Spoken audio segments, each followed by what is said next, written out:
Finally আজ ভেবেছিলাম সিম গাছে যেহেতু ফুল চলে এসেছে, ফাইনাল যত্নের প্রয়োজন। ফুলগুলো টিকিয়ে রাখার জন্য আমাদের দরকার হবে খুবই ভালো মানের কীটনাশক, যাকে বলা হয় কীটনাশকের বাবা। আজ পুরোপুরি 20 দিন আমাদের এখানকার ওয়েদার খুবই খারাপ, যেহেতু কীটনাশক দিব ভেবেছিলাম। আর এই যে দেখুন মুষলধারে বৃষ্টি হচ্ছে, আমি একটু দেখাচ্ছি, আপনারা দেখলেই বুঝতে পারবেন মুষলধারে বৃষ্টি হচ্ছে। এখন বলুন আমি কীটনাশক ইচ্ছে করলেই কি ব্যবহার করতে পারি? তাই গাছের পুরোপুরি যে যত্ন সেটা একেবারেই নেওয়া যাচ্ছে না। ওই যে বেগুন গাছগুলো দেখুন, এই যে দেখুন কি পরিমাণ বৃষ্টি হচ্ছে। আর যেহেতু আমি গার্ডেনিং করি তাই আমি বরাবরই সব কিছু কিন্তু একেবারে গুনে গুনে রাখি।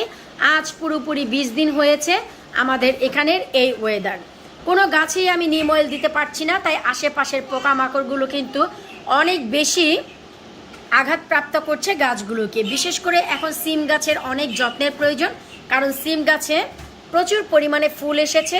তাই ফুল আসার জন্য, ফুলগুলোকে টিকিয়ে রাখার জন্য আমাদের বাবার বাবা যে কীটনাশক সেটাই ব্যবহার করতে হয়। এই পরিস্থিতিতে আপনারাই বলুন সেটা কিভাবে সম্ভব। শুধু গার্ডেন নয়, সামনের পরিস্থিতিও দেখুন কি অবস্থা যাচ্ছে। আর ওই সেই আমার সিম গাছ যেখানে অজস্র ফুল এবং সিম এসেছে। আপনারাই সাজেশন করুন আমি এখন কি করতে পারি গাছগুলোকে প্রপার যত্ন দেওয়ার জন্য।